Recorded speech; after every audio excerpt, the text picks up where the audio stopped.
Tucked away off a lonely stretch of State Road 19 in Marion County, you might drive by Silver Glen Springs. Visitors marvel at the wooded surroundings, the pool of pristine waters, and bubbling spring boil.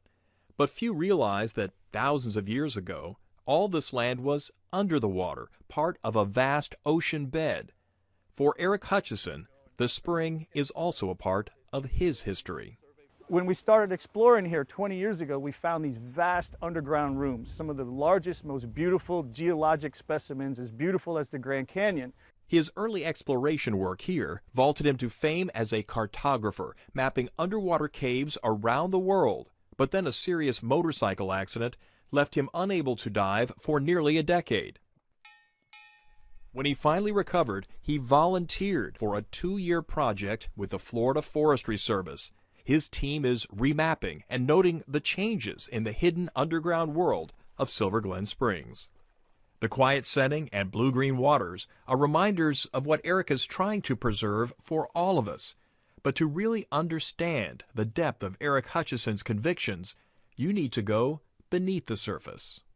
Only those with Eric are even allowed to dive the Springs cave system, which may wind for miles just below the ground we walk on. As soon as you go underwater and descend, you're descending in time. It's the history of Florida's sea bottom past, layer upon layer upon layer, 40 million years of a record of Florida and what happened here and how it grew. You swim through a flow that gushes 65 million gallons of fresh water daily from the 2 spring vents and runs nearly a mile to Lake George. What we're talking about is the sweet spot of Florida's water, the Floridian aquifer. It's these underground freshwater rivers that are basically just hundreds of years of rain. Within this protected inner space are mullet, bass, and other creatures, hugging the jagged rock and clay as the intruders swim by. Millions of years of erosion from the swift-flowing water threatens to collapse these walls on Eric and his team at any time as they chart the cave network. But it's a chance he takes, knowing that he can only give back a small part of what the Springs has given to him. It's absolutely a labor of love. It's something that just does not go away. As you know, I was out for a while with some motorcycle accident injuries, and I had to stay away from diving, and it was a very difficult time.